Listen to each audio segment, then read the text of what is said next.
అవివేకం. ఒకరోజు అడవిలో ఒక చీమ వేగంగా పరిగెత్తుతుంది. కొంతసేపటికి దానికి ఒక ఎలుక ఎదురొచ్చింది. చీమా చీమా, ఎందుకంతా వేగంగా పరిగెడుతున్నావు అని చీమని అడిగింది ఎలుక. అక్కడొక పెద్ద జంతువు ఉంది, నాకన్నా చాలా పెద్దది, అది నన్ను తినేస్తుందేమోనని పరిగెత్తుతున్నాను అంది చీమ. అయితే అది నన్ను కూడా తినేస్తుందేమో, నేను నీతో పాటే పరిగెత్తుతాను అంటూ ఎలుక కూడా పరుగు ప్రారంభించింది. అవి రెండూ పరిగెడుతుండగా ఒక కుందేలు ఎదురొచ్చింది. ఎందుకలా పరిగెడుతున్నారు అని అడిగింది కుందేలు. అక్కడ ఒక పెద్ద జంతువు ఉంది, నాకన్నా చాలా పెద్దది, అది నన్ను తినేస్తుందేమోనని పరిగెడుతున్నాను అని మళ్ళీ చెప్పింది చీమ.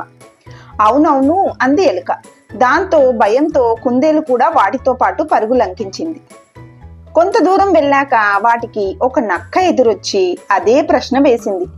చీమ మళ్ళీ అదే సమాధానం చెప్పింది. వాటితో పాటు నక్క కూడా పరిగెత్తింది. చాలా దూరం పరిగెత్తాక నక్క అలసటతో, ఇంక నా వల్ల కాదు, నేను పరిగెత్తలేను, ఇంతకు ఆ జంతువేమిటి అని అడిగింది.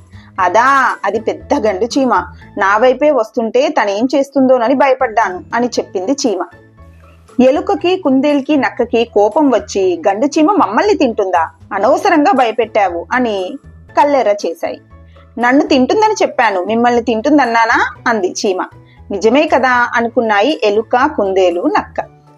ఈ కథలో నీతి ఏంటంటే, ఇతరులు ఎందుకు భయపడుతున్నారో తెలియకుండానే మనం కూడా భయపడడం అవివేకం.